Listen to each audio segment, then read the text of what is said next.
Kita ini kan ngobrol terus ya, dari bangun tidur sampai mau tidur lagi pasti ada aja yang diomongin. Tapi pernah nggak sih Anda kepikiran, kenapa ya kita yang jago banget ngomong ini kok malah sering banget berakhir berantem gara-gara hal yang sebenarnya sepele? Iya, kenapa coba? Niatnya cuma mau ngobrol santai, tahu-tahu suasananya jadi panas, terus ujung-ujungnya saling diam-diaman. Nah, dalam pembahasan kali ini, kita bakal bongkar misteri ini. Dan percaya deh, jawabannya itu mungkin jauh lebih simpel dari yang kita duga. Oke, biar gampang, kita pakai satu cerita sederhana yang kayaknya kita semua pernah ngalamin. Bayangin aja ada orang yang mau komplain soal jeruk yang rasanya asem. Masalah kecil kan? Tapi masalah kecil ini bisa jadi gede banget, tergantung gimana cara kita menyampaikannya. Coba deh perhatiin baik-baik. Di satu sisi, ada komplain yang disampaikan dengan tenang, jelas, tujuannya apa? Kasih masukan. Nah, di sisi lain, dengan suara yang kencengnya minta ampun, pesannya sama persis, tapi rasanya kayak ngajak perang. Isinya sama, tapi dampaknya, wah beda banget kan? Nah, ini dia nih, inti masalahnya. Setiap kali kita ngomong, sebenarnya ada dua hal yang lagi berjalan barengan. Ada konten, ada juga konteks. Dua-duanya penting, tapi biasanya cuma salah satunya yang jadi biang kerok semua pertengkaran. Jadi konten itu ya isi pesannya, fakta mentahnya. Jeruknya asam, tugasnya belum kelar. Aku nggak setuju. Biasanya sih bagian ini tuh lugas, to the point, dan jarang banget jadi sumber masalah yang sebenarnya. Nah, ini dia, biang keladinya. Konteks. Konteks itu bungkusnya. Gimana cara kita nyampein pesan itu?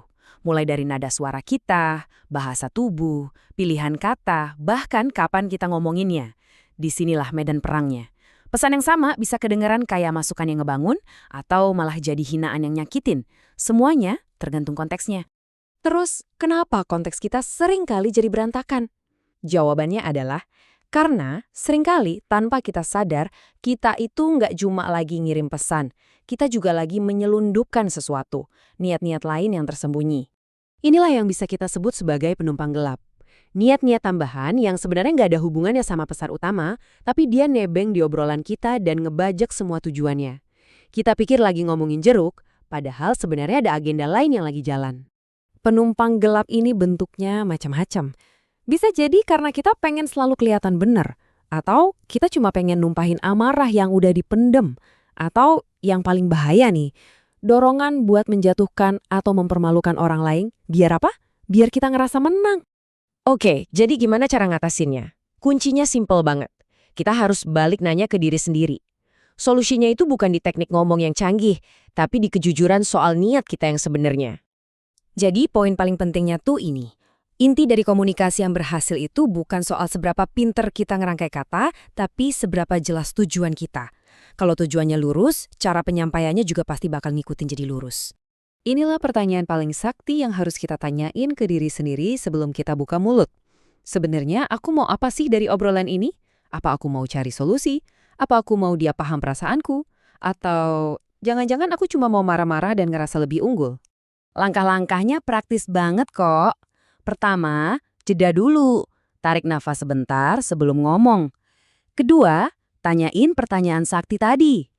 Ketiga, biarin jawaban dari pertanyaan itu nuntun cara kita ngomong. Kalau tujuan kita adalah supaya kualitas jeruknya jadi lebih baik, ya kita nggak perlu teriak-teriak kan?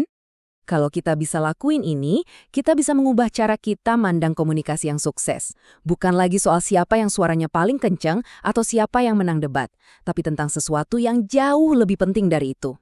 Dan kalimat ini ngerangkum semuanya dengan sempurna. Komunikasi yang hebat itu adalah saat pesan kita berhasil nyampe, bisa dipahami sama lawan bicara, dan yang paling penting, nggak ninggalin bekas luka, sakit hati, atau dendam. Jadi kita balik lagi ke pertanyaan awal. Lain kali kalau Anda ngerasa kejebak di perdebatan panas gara-gara hal sepele, coba deh berhenti sejenak dan tanya. Yang beneran asem di sini itu masalahnya atau cara kita ngomonginnya? Jawabannya mungkin bakal bikin kita kaget sendiri.